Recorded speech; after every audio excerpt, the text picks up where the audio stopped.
Hey everybody, Aaron Kurakawa here. We received our spring prices yesterday, so we will now be able to take a look at coverages on all of our spring crops. So let's get started. Here's a look at projected prices for crops that are tied to futures market. Spring wheat came in at 619, durum 698. Those two are lower than last year. Soybeans, canola, and flax, those all came in higher than last year, which was nice to see. Look at the projected prices for pulse crops. All of these came in lower than last year. Green and yellow peas, they came in at 11 cents. That is only 1 cent lower than it was in 2025. Lentils got hit the hardest. As we know, the lentil price has dropped significantly over the last year. That came in at 15 cents compared to 30 cents last year. Large kabuli and small kabuli chickpeas both came in lower than they did in the previous year. All right, decisions for this year, revenue protection versus yield protection. As I said in the last video, most people are on revenue protection, so I'm not going to go over that in great detail. Optional units versus enterprise units. That is a crop decision or a crop type decision. You can have optional units on one crop, enterprise units on a different crop, or optional units on a crop type and a different enterprise unit on a different crop type.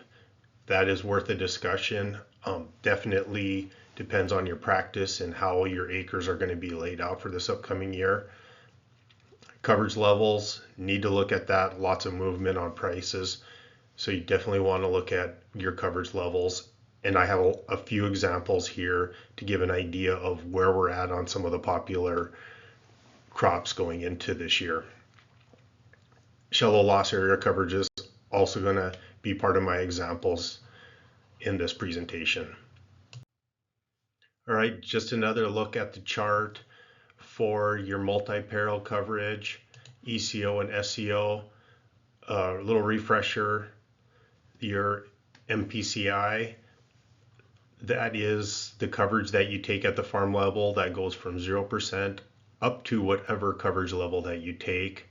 The two area coverages, ECO and SCO, those are at the county level, so those two trigger if the county or the area triggers a loss. And I say area because there are some crops that include more than just one county, so that is something to think about when you're selecting these coverages on top of your multi-peril farm level coverage. All right, a quick look at spring wheat. This example is in Macomb County with an approved yield of 29 bushels. As you can see here, with all three coverages at the 75% level, you can get yourself up to almost $171 worth of coverage. If you select just the 75% level, you'd be looking at roughly $135 worth of coverage. So you just have to look at that to see if that's enough coverage for you. If it's not, you can always bump up to the 80% level or even the 85% level. You can also add the ECO and SCO. They are heavily subsidized, as I've talked about in previous presentations. So you can see the cost is much more affordable than it used to be. And then if it works out for you how you are going to seed this year, you could look at enterprise units. I still always caution everybody about it with enterprise units and the risk that you're taking with that. So with respect to ECO and SCO, here are the expected yields. Expected yield is part of the calculation when it comes to the expected revenue for the counties. And here you can see Daniels County 29.5 bushels, Dawson County 38.4, Macomb 30.7, Roosevelt 26.2, Valley County 25.3. And the other part of the calculation for spring wheat is the projected price. So we came in at 619, so we have the expected yields, and now we have the price that came in at 619. you can see what the prices have done over the years when it comes to crop insurance. I went over this in the last video, but we have been on a steady decline. Our projected price, it did come in higher than the harvest price from the last couple of years, so that was encouraging to see. So putting those two together, we get the expected revenue. Here's the formula, and then I have just two examples. I didn't include all the counties here, but Roosevelt and Macomb County, you can see what the expected revenue is for spring wheat.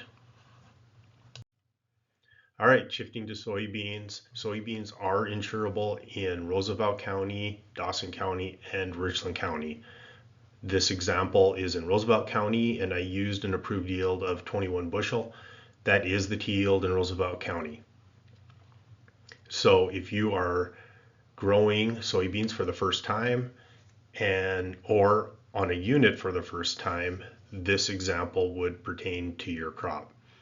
At the 75% level, you'd be looking at an acre coverage of $175. Adding ECO and SCO, you can get up to $222.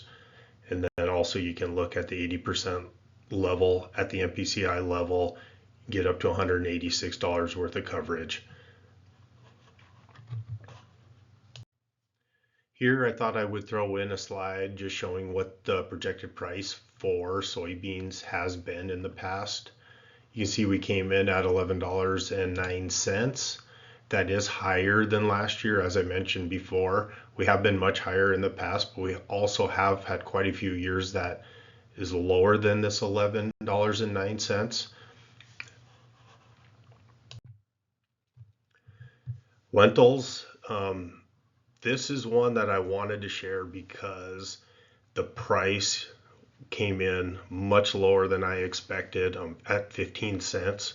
So I just wanted to share this. I know a lot of people are looking at lentils. So I think it's important that you actually look at what your coverage is going to be so you know what to expect. Right now in this example with an approved yield of 1,278 pounds, with that times that 15 cents at the 75% level, you're going to have $143 worth of coverage. Years past, that was much higher. I mean, at 30 cents last year in 2025, that doubled this coverage. So now we're cut in half. So just take a look at that. Adding in ECO and SCO, you can get up to $182 worth of coverage. And then you can see what the premiums are there, and then going up to the 80% level, what you would be there.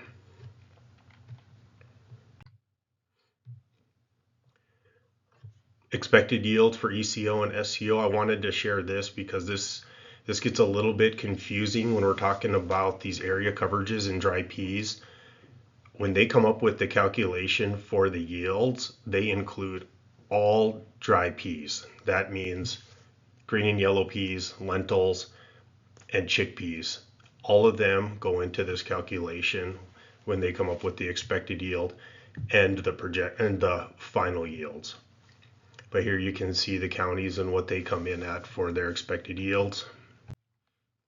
All right, looking at the price of lentils, we all know where we're at. I just mentioned it, 15 cents. Looking at history on our projected end harvest prices, we are coming in at near the bottom of where we've been in recent history. If you're looking at ECO and SCO, the price and price decline is probably not a reason that you would be selecting those two.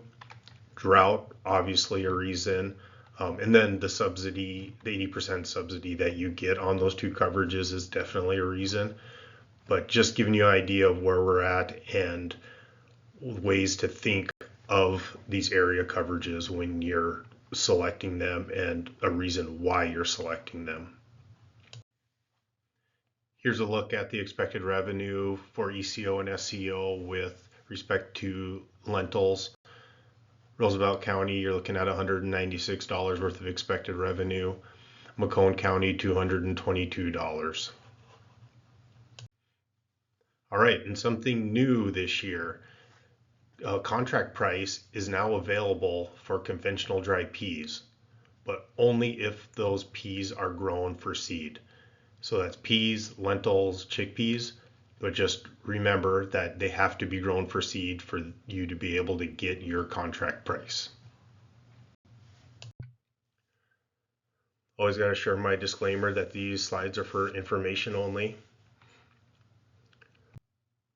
Well, we've come to the end of the presentation, and I thank you for your time.